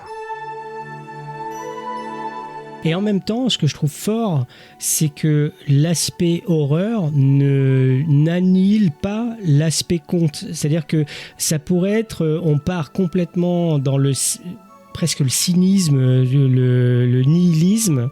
On pourrait partir dans cette direction-là et on flingue tout ça, mais en fait non, il y a quand même la dimension conte qui va rester jusqu'au bout. Il y a la morale au final pour dire voilà, vous n'êtes pas prêt à manipuler les gremlins et tout ça. Morale qui vient de l'Orient, quoi, en gros. C'est avec une philosophie, peut-être un peu de comptoir, peut-être, mais en tout cas, c'est avec une autre type de philosophie. Il y a un regard comme ça un peu distancié, mais qui est jamais malveillant. Avec le Mogwai arrive beaucoup de responsabilités. Mais vous n'avez pas écouté. Et vous voyez ce qui se passe. Oui. C'est pas ce que je voulais. Vous faites avec Mogwai ce que votre société a fait avec tous les dons que la nature lui a offert. Vous ne comprenez pas. Vous n'êtes pas prêt. Probablement, peut-être que la première version du scénario de Columbus allait plus loin dans ce sens-là, parce que vraiment, tout ce que j'ai trouvé là en grattant, c'était assez gratiné en termes de... Je l'ai pas lu, le scénario, mais j'ai juste trouvé des informations sur le sujet, et ça avait l'air d'être assez gratiné, donc probablement que c'était encore plus sale gosse, mais que finalement, l'arrivée de Spielberg et des autres ont cadenassé ça, un peu à la manière de Poltergeist. Je trouve que c'est quand même des films assez jumeaux. Je suis complètement d'accord, parce que c'est quand même deux films qui sont extrêmement similaires. ils sont très Spielbergiens dans leur première partie. Tous les deux, ils ont des premières parties très Spielbergiennes. Tu prends l'un et l'autre, c'est le même cadre, la banlieue américaine idyllique. Et ensuite, ça va tourner dans les deux cas, ça va tourner au cauchemar. Et puis dans les deux, il y a ce mélange de tonalités, de l'humour, de l'innocence et de la terreur. Et même si dans Poltergeist, c'est quand même vachement plus hard que dans Gremlins, t'as la narration qui est centrée sur une famille ordinaire dans les deux cas. En tout cas, Gremlins et Poltergeist, c'est vraiment les versions hard, on va dire, de E.T. parce que c'est des enfants d'E.T. aussi. Après, je trouve qu'entre Gremlins et Poltergeist aussi, donc il y a Joe Dante et Toby Hooper qui sont aux commandes. Toby Hooper, on l'espère quand même dans une frange assez importante du film. Et ce sont des gens qui vont assez loin quand même dans la critique aussi du quotidien américain. Il y a quand même une satire sociale assez importante dans les deux films quand même. Parce que Poltergeist, je l'ai revu récemment et c'est quand même l'un des objectifs, l'un des symboles de la réussite américaine, c'est-à-dire d'avoir sa grande maison, belle maison, etc. Il y a quand même une séquence... sa grande télé. Et sa grande télé, parce qu'il y a une séquence au début de Poltergeist où il y a même un combat de celui qui a la plus grosse télé entre deux voisins. Exactement. Quand même. C'est ça. Oui, tout à fait, ouais. Avec la télécommande. Voilà, et finalement tout se dévore et ça se termine avec la famille qui trouve refuge dans un motel pourri, peu importe, à partir du moment qu'ils sont tous ensemble et la télé est rejetée sur le trottoir. Et dans Gremlins, il y a quand même une satire du consumérisme, que les fêtes de Noël, c'est aussi la foire aussi du capitalisme, dans sa côté, voilà, c'est assez énorme. Et on retrouve ça quand même dans Gremlins, c'est-à-dire que tout part avec ce papa qui est inventeur, qui a déjà tellement gâté son fils qu'il sait plus quoi lui offrir et il veut lui trouver un cadeau spécial qu'on trouve pas dans les magasins. Et donc on a une espèce de distinguo comme ça en fait par l'objet, par le cadeau. Donc on a quand même une relation. On s'en rend pas trop compte parce que c'est des choses qui passent assez fluidement. On comprend bien l'idée, mais quand même quand on décortique un peu, quand on y réfléchit à deux fois avec une lecture un petit peu différente, on voit déjà qu'il y a une relation qui est beaucoup là-dedans quand même, qui est assez malsaine dès le départ. Et puis forcément il y a le retour de bâton qui arrive derrière, et à nouveau le discours de Kate avec son père. Il y a aussi une autre lecture qui est absolument encore plus affreuse, c'est que en fait il se déguise, le père de ce personnage se déguise en Père Noël parce que juste Noël ça suffit pas, donc il faut toujours aller plus fort, plus loin, etc., d'aller dans une espèce de surenchère aussi dans cette espèce de fête de la consommation, soit toujours plus inoubliable, toujours plus ça. Donc du coup il se déguise, il passe par la cheminée pour faire la surprise la plus énorme et il en meurt, et non seulement il en meurt, c'est l'une des morts les plus cons du cinéma quand même, mais en plus ces enfants vont se rendre compte que le Père Noël n'existe pas en prenant conscience de la mort de leur propre père. Donc la violence en fait de l'entrée dans l'âge adulte, quoi, c'est d'une hyper violence, et tout ça pour des couillons quand même qui juste en font mais 1000 fois trop dans une période de Noël qui par définition est extrêmement excessive. Et donc il y a ça en fait dans Gremlins en permanence, quoi. Et ce côté aussi extrême des fois dans la scène du bar, mais qui est tellement énorme qu'il faut la voir plusieurs fois pour voir tous les détails. On retrouve ça aussi, je trouve, formellement, et dans l'artistique de certaines séquences. De toute façon, clairement, ça c'est vraiment à la fois Chris Columbus, son scénario, et vraiment Joe Dante qui a tenu la barque jusqu'au bout, parce que c'est vraiment, quand on le verra sur la suite de sa carrière, il est vraiment là-dessus, sur le satirique. D'ailleurs, il y a un truc qui est intéressant aussi chez Joe Dante, c'est que il a finalement, quand on revoit un peu sa filmo, il y a très souvent des petites créatures. Les piranhas, c'est des petits poissons. Les gremlins, c'est des petits animaux. Il va faire un film plus tard qui s'appelle Small Soldiers, etc. Donc, c'est vrai. Inner Space, l'aventure intérieure, c'est de la miniaturisation de soldats à l'intérieur du corps humain et tout ça. Il y a toujours cette dimension-là. Alors, je sais pas si c'est conscient de sa part. Je sais pas. Là, il en parle jamais, mais en tout cas, il y a ce truc-là. Mais sur le reste de sa carrière, on voit bien l'aspect satirique qu'il a sur les États-Unis. Il a fait aussi un épisode des Masters of Horror qui s'appelle de la Troisième Guerre, ou je sais plus comment ça s'appelle, c'est sur la Troisième Guerre mondiale. Et c'est pareil, c'est une vraie satire sur les États-Unis, etc. Donc ça vient de là.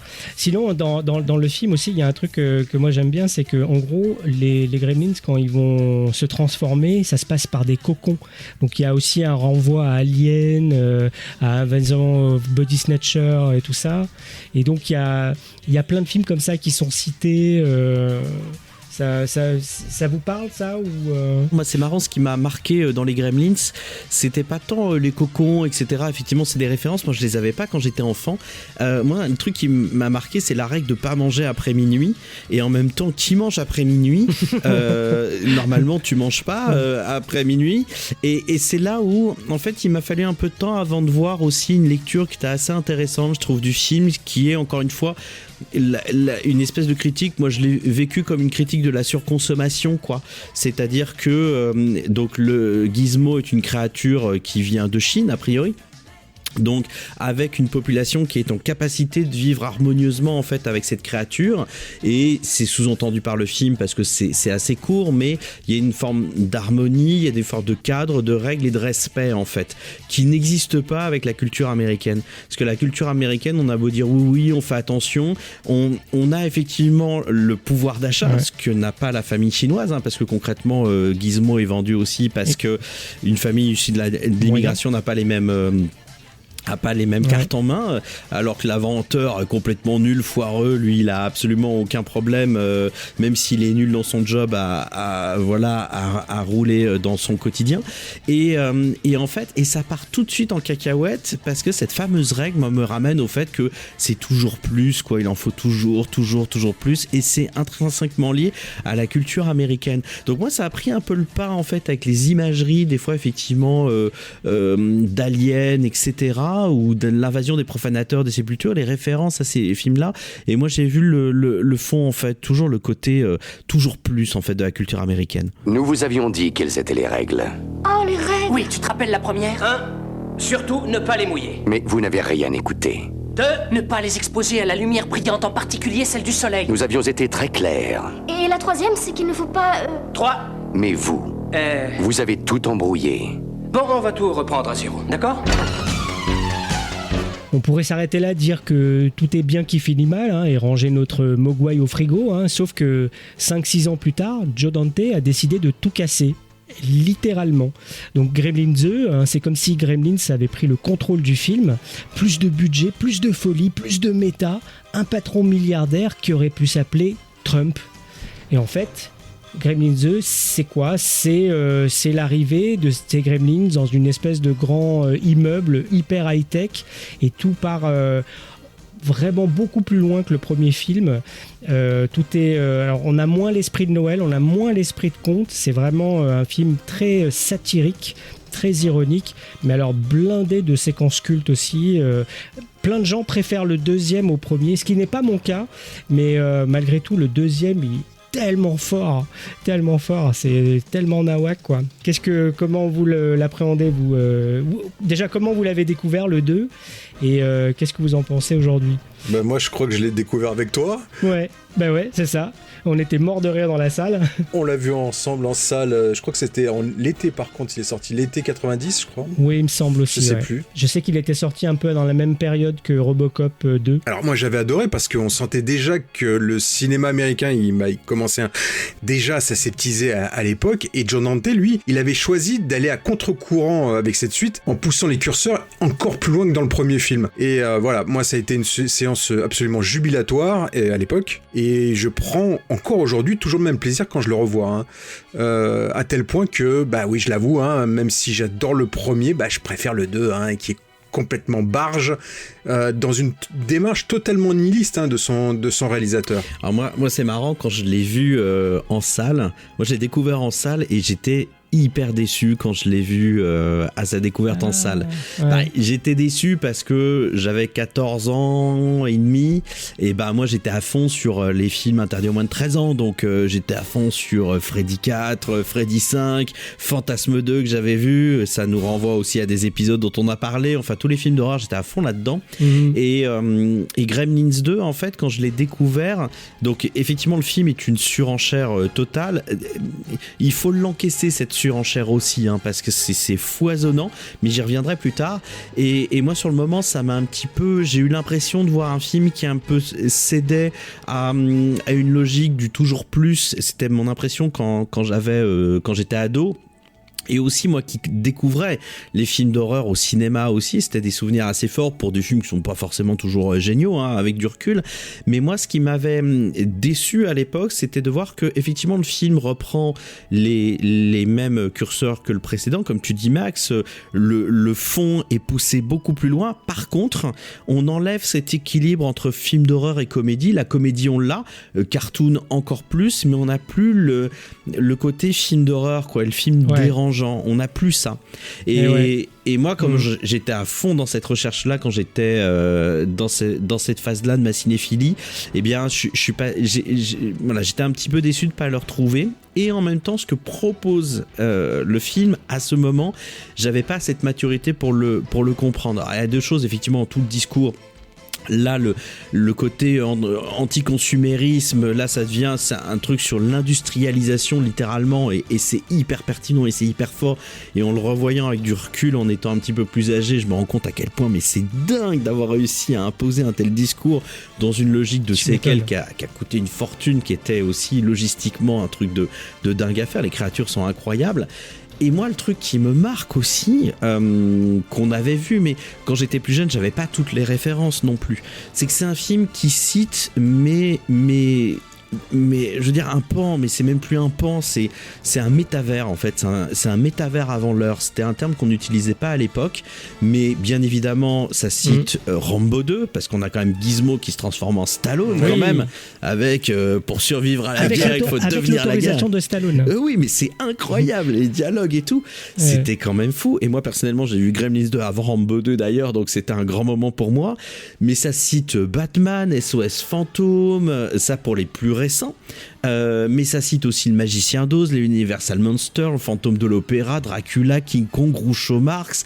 Il y a une parodie de Marathon Man, les Looney Tunes. Il y a New York avec un numéro de comédie musicale.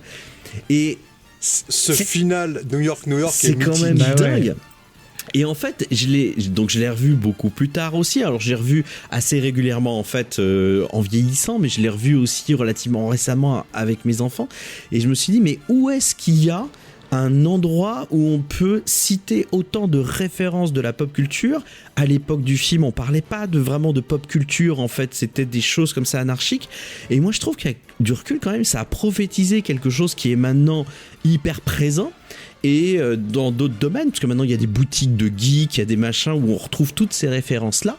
Et dans le domaine du jeu vidéo, il y a quand même un truc là en ce moment qui est super connu, qui brasse des sommes folles, qui synchronise des millions de joueurs en même temps, c'est le jeu vidéo. Il y a un truc qui s'appelle Fortnite, qui est un métavers de pop culture où il y a tout qui est pêle-mêle à l'intérieur.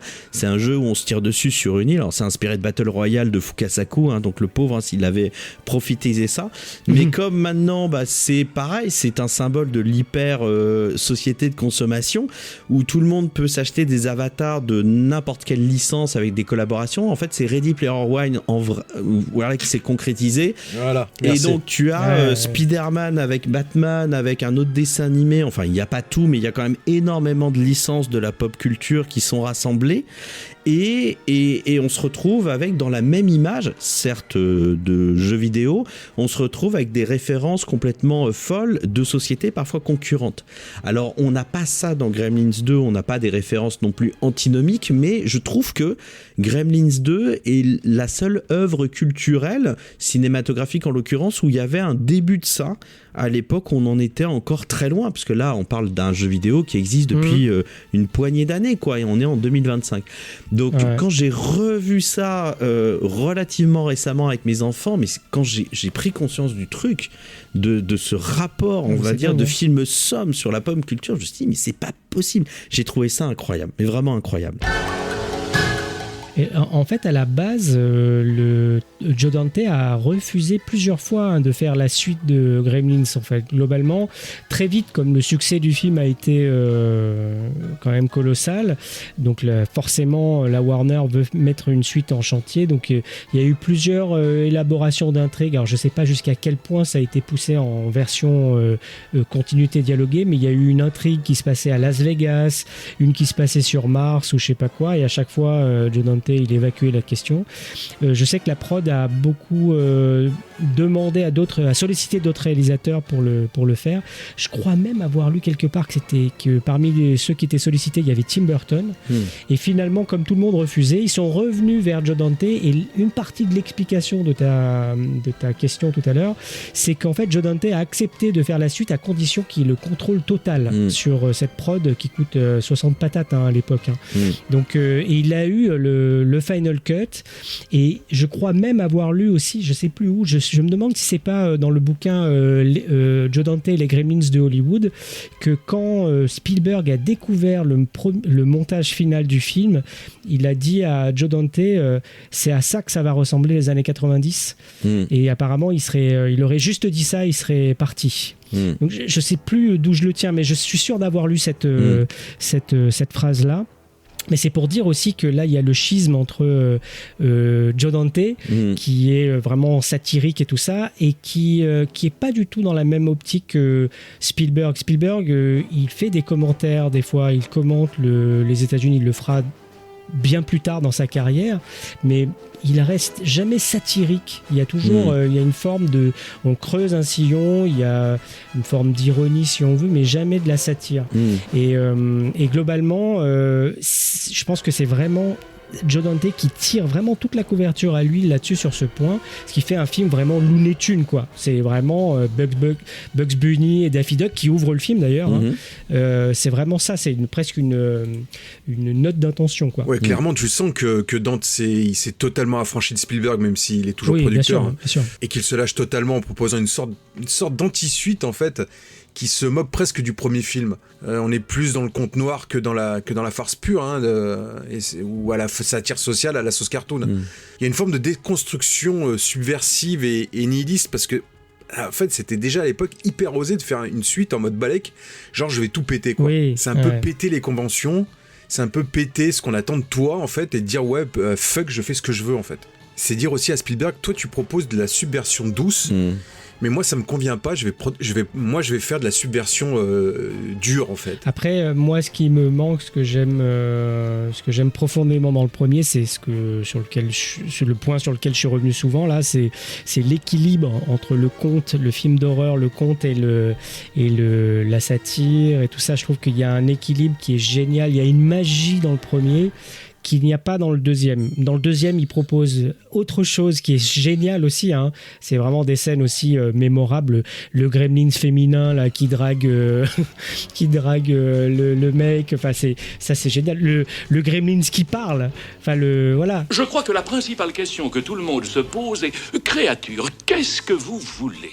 Fred, ce que nous voulons, c'est, je crois, ce que tout le monde veut, c'est-à-dire ce que vous et vos téléspectateurs avez, la civilisation. Oui, mais dites-moi, créature, de quel genre de civilisation voulez-vous parler? De celle qui est à la fois belle et raffinée, qui est faite de diplomatie, de compassion, de culture, de bonnes manières, de tradition. Voilà vers quoi nous tendons.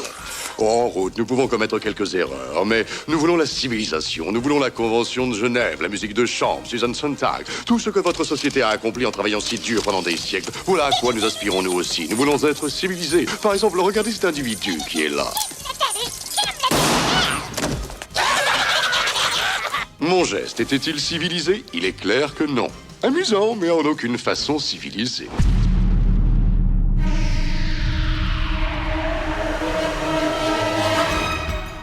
Puis aussi Gremlins 2, c'est un ovni, hein. C'est quand même un film qui est particulier. Hein. Ouais. C'est-à-dire que autant le premier, alors oui, t'as un équilibre antinomique entre l'humour et l'horreur et le film pour enfants, mais mine de rien, alors on peut rejeter le film, mais c'est hyper fluide, ça coule de source d'une certaine manière, grâce à ce travail incroyable qu'il y a eu en coulisses.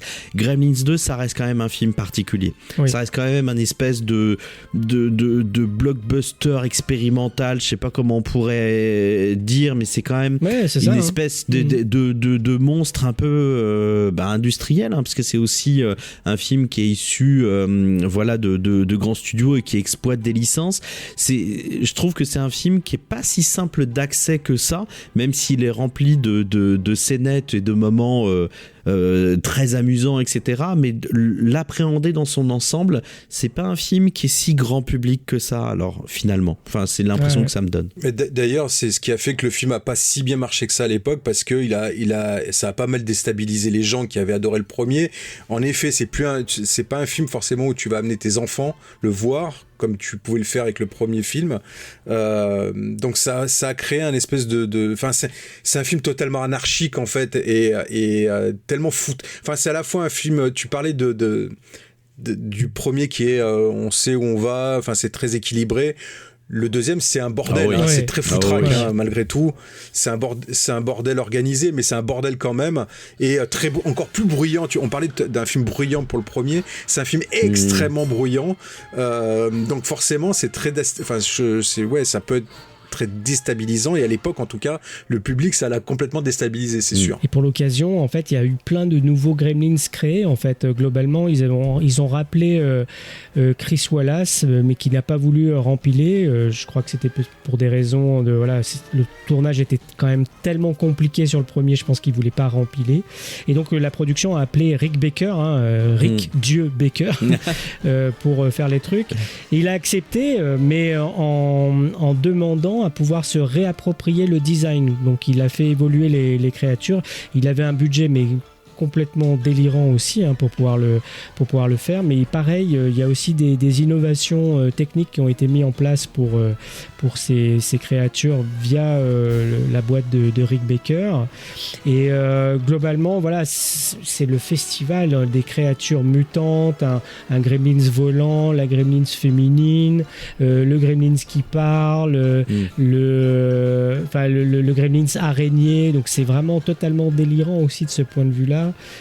C'est assez génial, au-delà même des situations cocasses. Il y a un truc aussi il y a une surenchère là-dedans aussi qui est génial, quoi. Ouais, je trouve les monstres de Gremlins 2 c'est très conscient, et ça participe aussi au principe de la référence. Je trouve ça super, mais je trouve que les designs sont moins définitifs que le premier film. Où le premier film, là pour le coup on voit des créatures, et des créatures qui vont vraiment nous marquer. Et d'ailleurs, si maintenant, parce que ce sont des créatures, les Gremlins, qui sont entrés dans la pop culture, alors qu'on parle que de 2 films, et Gremlins 2 ça date quand même, la sortie du film, alors que tout le monde connaît les Gremlins, et on a en référence en fait les designs du premier film, quoi, les designs du second film. C'est parce qu'avec les couleurs sont beaucoup plus fluo, quelque part plus disco d'une certaine manière, et c'est pas ça qu'on garde en fait dans la conscience collective, quoi. Parce qu'ils sont mutants. Moi je suis pas d'accord, justement, autant sur le Mogwai forcément dans le premier, autant les Gremlins, moi dans ma tête c'est quand je les visualise c'est ceux du deuxième film en fait. Ouais, justement parce que la galerie elle est folle, parce que ce sont quand même de vrais personnages bien marqués. Alors que dans le premier, moi je retiens que Stripe, le chef de la meute, et les autres, je m'en souviens pas en fait.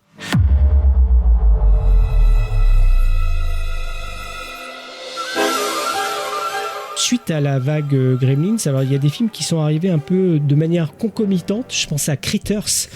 Il y a eu des films comme Critters, les Ghoulies.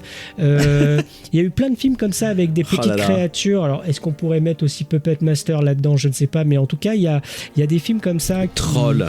qui sont sous Troll 1 et 2. Mais oui. Quelle horreur. Mais oui. Oh my god. Non mais c'est marrant, il faut rappeler ça aussi que voilà, après ça pullulait. Alors c'était pas des grands succès en salle, mais en vidéo ça cartonnait. En tout cas le samedi soir, c'était difficile de louer ces films-là, d'arriver à les choper, les Ghoulies et les Critters et tout ça. Critters, moi je trouve que les deux premiers sont hyper intéressants. Hein. Et voilà. Mais je ne sais pas si. C'est les seuls. Oui, on est d'accord. Hein. On est d'accord. Mais je ne sais pas si Critters 1 a été développé de manière. J'ai pas été chercher, mais je sais pas si ça a été développé de manière. Pour copier un succès, parce que c'est quand même sorti quasiment en même temps, quoi. Donc ça est étonnant. C'est sorti un an après quand même, hein. C'est 85 Critters, donc donc peut-être. Tu sens quand même le projet opportuniste, hein, de profiter de ces créatures maléfiques qui sont aussi des boules de poil. Alors là pour le coup là c'est des boules de poil, mais qui se marrent, qui sont moqueuses, qui sont joueuses. On est quand même, enfin il y a quand même pas mal de similarités avec les Gremlins. Hein. Même si dans le premier Critters c'est des scènes qui sont assez limitées en fait. On sent, alors je sais pas, c'est l'impression que ça donne d'un film un peu plus classique dans les films de monstres qui attaquent une famille, et avec le succès de Gremlins, vite on va redesigner les créatures, on va rajouter des séquences, parce qu'il y a une séquence dans Gremlins où ils saccagent une chambre, où ils se draguent, où ils se parlent, mais c'est assez court finalement dans le film. Et par contre Critters 2, quand ça sort, là oui, ça embrasse le côté blague, pop culture, etc. Donc les deux films sont déjà, entre Critters 1 et 2, c'est pas du tout la même tonalité déjà dans les films. Moi j'adore le 2, je trouve le 2 génial. C'est le meilleur des 4. Hein. Après le 3 et le 4, c'est qui ont été tournés en même temps d'ailleurs, ils ont été vraiment faits pour la vidéo, avec un budget rikiki, ils sont juste irregardables. J'ai revu le 3 d'ailleurs il y a pas très longtemps, où d'ailleurs c'est la première apparition au cinéma de Leonardo DiCaprio. Ben oui. C'est juste une catastrophe, et donc voilà. Et Trolls, alors là pour le coup c'est vraiment de la merde. Ouais, ça on est d'accord. Je ne sais pas pourquoi tu dis ça. Vraiment, c'est... Là, on passe... Alors déjà, tu sens que Critters, ils ont pas un budget de ouf, hein, mais alors Trolls, tu sens qu'il y a encore moins de pognon, et c'est irregardable. Mais c'est ça qui est bien. Bah déjà, la différence entre Troll 1 et 2, elle est énorme. Troll 2, c'est considéré comme l'un des pires films du monde, hein, donc voilà, on en est là, hein, quand même. On est arrivé à ce stade-là. Et les Ghoulies, vous vous en souvenez un peu des Ghoulies ? Je me souviens forcément de la jaquette, parce que comme tu l'as très bien dit, en fait, ça c'était vraiment des films de vidéoclub, hein, tous ces films-là, même si les deux premiers Critters sont sortis en salle, les autres sont tous sortis, je crois, en VHS, en tout cas en vidéoclub, et c'était vraiment des succès de vidéoclub. Et les Ghoulies, je me souviens, je crois que c'était sorti chez Vestron, en VHS, et tu l'as croisé la jaquette forcément, mais j'ai pas de alors pour le coup, Ghoulies, j'ai pas le souvenir de ce film. Moi j'ai le souvenir d'un premier film qui était plutôt sérieux, pareil dans le côté un petit peu horrifique avec quelques gags. Je me mélange entre les deux premiers. Par contre, je me souviens plus fortement de Ghoulies 3. Pourquoi je me souviens de films pareils? Je m'en souviens pas, moi, tu vois. Qui est très ouvertement comique, et en fait c'est un mélange entre American College et donc et le film de monstre, enfin American College ou Porky's, hein, tu vois, c'est plutôt ça. Et je me souviens de blagues. Je ne sais pas pourquoi je me souviens qu'il y a une chasse aux petites culottes dans le dortoir des filles avec les Ghoulies dans Ghoulies 3. Pourquoi il y a ça dans ma tête? Je ne sais pas pourquoi. Mais oui, mais des fois on a besoin de stocker des informations comme ça. C'est quand même assez marrant parce qu'en fait les années 80, c'est vraiment ça devait probablement exister un petit peu avant, dans les années 60 et un peu 70, mais c'est vraiment au moment des années 80 où il y a vraiment ce mélange entre l'horreur et la comédie, l'humour. Je pense à des films comme Evil Dead 2, SOS Fantôme, Beetlejuice et tout ça. C'est vraiment à ce moment-là que on passe la seconde sur ce terrain-là, et vraiment c'est quelque chose. Alors Gremlins participe complètement à cette aventure-là, hein. Non, mais les films que tu cites, Beetlejuice, SOS Fantôme, et puis même Evil Dead 2, c'est juste, pour moi ce sont enfin je veux dire, ça fait partie de cette famille de Gremlins plus que les Critters et les films de petits monstres en fait quelque part. Donc je suis d'accord.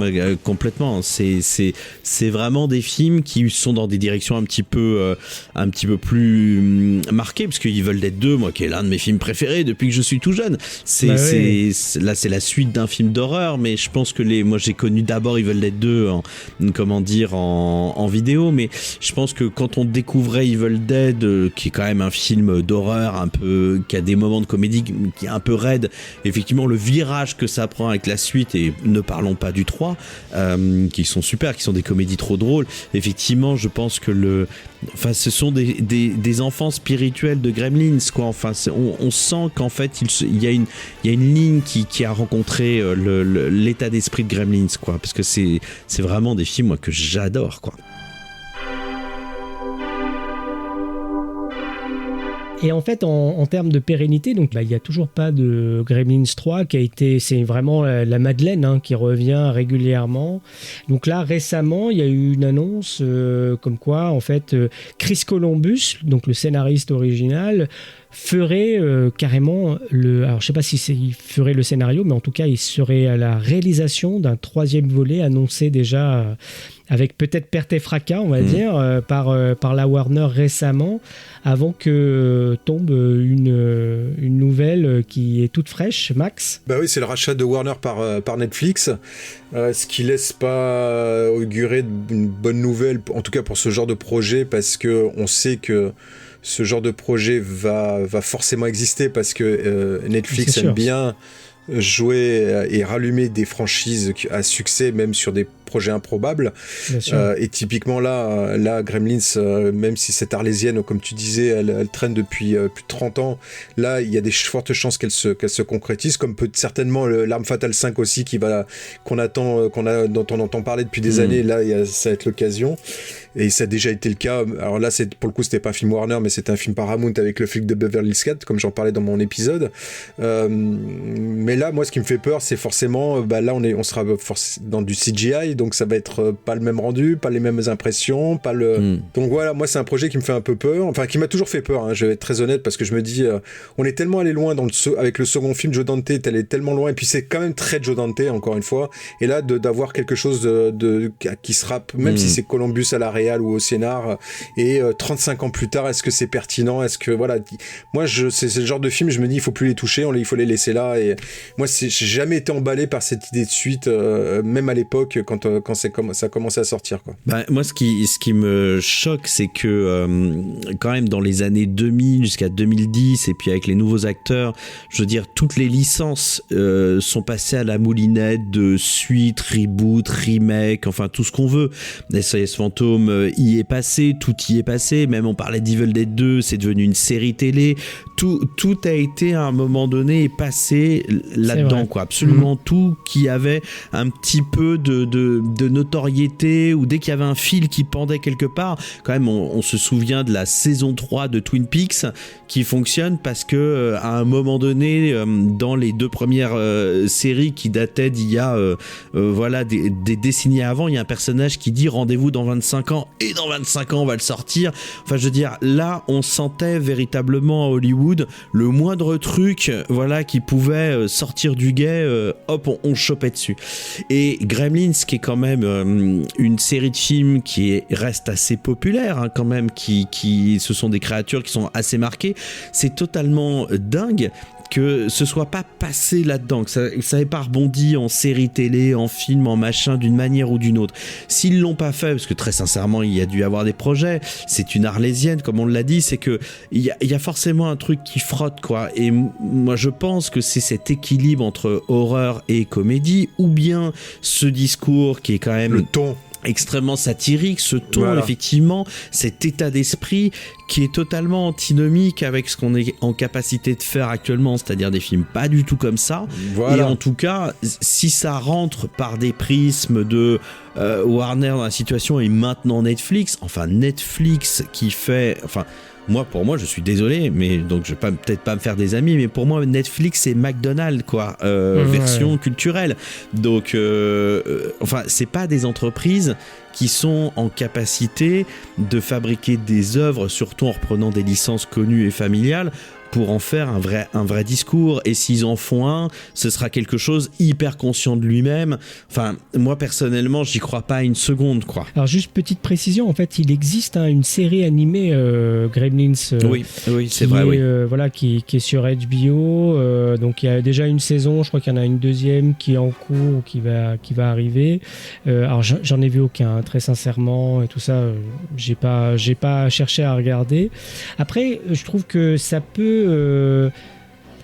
Si ça arrive sur Netflix, je sais déjà quelle va être la sauce du projet. Ça va être un truc aseptisé. Il n'y aura plus le commentaire satirique où ça sera tellement obvious que ça sera un peu râler pas crête, quoi. Maintenant, la dimension conte du récit peut être tout à fait reprise. Le film peut être fait en remake, en préquel, etc. Je pense qu'il y a quand même un terreau dans le lore du film qui permet de développer un peu plus de choses que ça. Donc je sais pas si la série animée a développé le lore, je crois que c'est ça d'ailleurs. Mais il y a peut-être des choses intéressantes, mais malgré tout, un film qui arrive tant d'années après un original, ça va être très compliqué de raccrocher. Enfin, quand on voit le dernier volet du Flic de Beverly Hills, c'est quand même assez éloigné de l'esprit des premiers, tout ça, ils essayent, mais il y a tellement d'eau qui est passée sous les ponts. On habite tellement on est dans une autre galaxie technologique, même de mode de pensée, culturel et tout ça, que c'est très difficile d'investir un conte comme ça en lui mettant des choses qui vont être intéressantes. Ou alors, il y a un miracle qui se produit, mais comme tu le dis, les miracles sur Netflix sont quand même assez rares, quoi. Et bien voilà, c'est fini. C'était Retour à l'écran grand format. On espère vous avoir communiqué notre amour pour ce film et égayé votre fête de fin d'année. Merci Max. De rien, merci à toi. Et merci Eric. Merci Mick, et puis merci à tous de nous avoir écoutés. Si vous avez des nouvelles d'Adrien, n'hésitez pas. Moi c'est Mick et je suis bien content d'avoir survécu. Il a bouloté après minuit. Non, il est en train de revoir Cobra. Moi c'est Mick et je suis bien content d'avoir survécu à cette avalanche de fou rire, de Caro et de chaos. Joyeux Noël à tous, et si vous avez aimé cet épisode, pensez à liker, partager et surtout...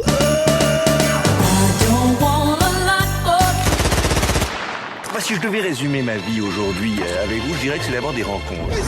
C'est vrai que je ne vis que pour le cinéma. Pour être aimé, il faut être aimable. Vous voulez un chocolat? C'était pas ma guerre. Back and full force. Quelle est votre devise? Je m'appelle Bond, James Bond. Vous délirez totalement là. C'est ça qui permet de voyager à travers le temps. La vie a plus d'imagination que nous. J'espère que je ne vous apprends rien. Vous êtes un mélancolique. Mélancolique, mon cul.